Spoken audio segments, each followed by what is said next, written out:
It was organised as a peaceful day of celebration.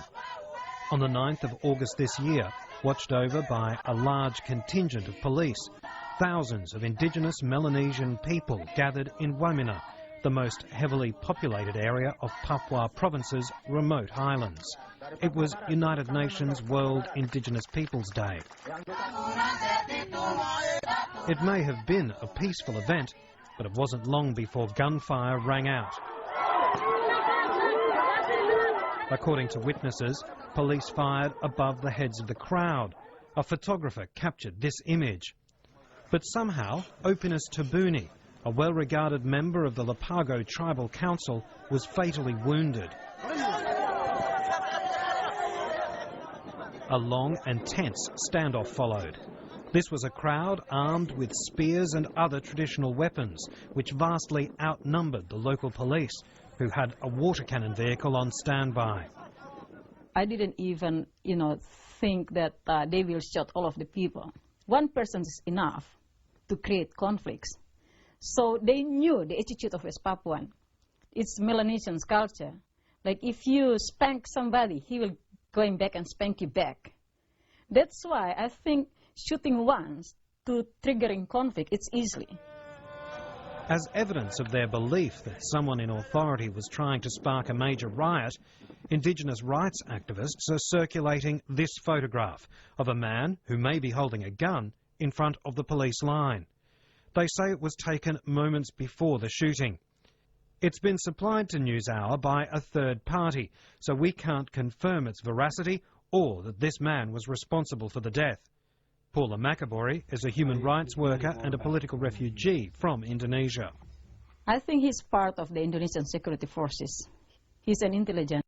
It's an Indonesian guy with long straight hair, and then he's holding a black pistol on his hands, the short one. And it seems like he's looking around. How do we know that he's Indonesian? His presence is totally different among those indigenous West Papuan.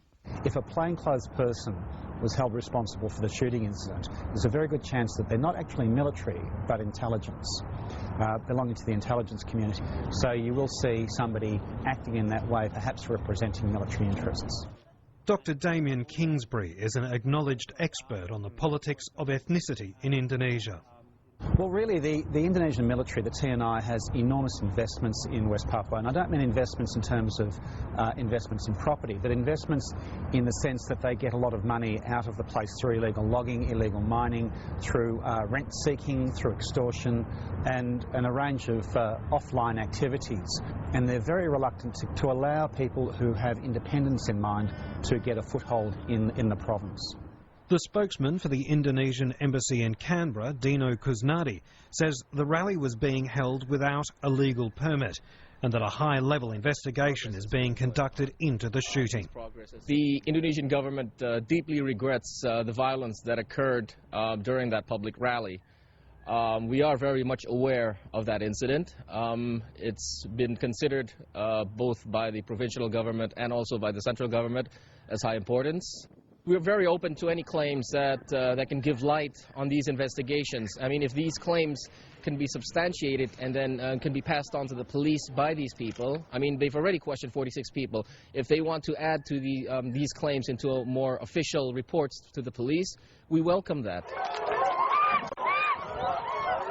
The shooting only happened after some of those present decided to raise a banned Morning Star flag, seen here on the left of the screen. Some people take opportunity at the time to raise the Indonesian flag, the West Papuan Morning Star flag, and the United Nations flags, including one white flag which is with the words SOS, so Save Our Souls. But they knew that the Indonesian government wouldn't like them to raise the Morning Star flag, didn't they? Yeah, that's why I say that. They took this opportunity. The issue about the flag-raising ceremonies is they're hugely symbolic events. On one hand, they are seen to be a symbol of the aspirations of the West Papuan people for essentially for freedom. On the other hand, they're seen as a symbol of separation, of dissent, of rebellion, and indeed of independence. Raising the Morning Star is against the law in Indonesia. that it is not considered as a cultural symbol, but it is considered even by these people as a sign of separatism. In this case, that is against the law in Indonesia. If someone did try to stir up a bloodbath that day, they failed. After the killing, successive speakers called for calm. We would like to solve this problem peacefully, this speaker says. It's a failure that we haven't been able to achieve it, so we have to be patient. We should have no confrontation here, this one says, no conflict. We need to solve this peacefully and through a proper procedure. If we don't, we will all disappear. Then the mourning began. All the Indonesians are killing us, a man cries. We have nothing. All is taken away by Indonesia. We want help from the outside to help us.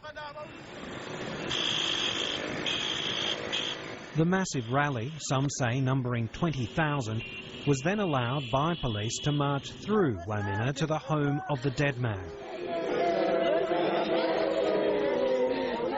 Such is the level of suspicion in Papua that community leaders demanded to be present at Mr. Tabuni's post-mortem, and they were allowed to attend. They filmed the removal of this bullet from one of his organs. Opinus Tabuni may now be buried, but this issue is not. As well as the now Jakarta-based investigation into his death, activists say they fear a roundup of the rally organisers may be about to take place. Nobody has yet been arrested for the raising of the flag, and that's very unusual in the Papua and Maluku provinces. So this case is like police are not put their attentions on the people's soul, on the one who got shot. They're not putting their attentions when people die. They're putting on their attention on just a simple flags being raised. So it's not human.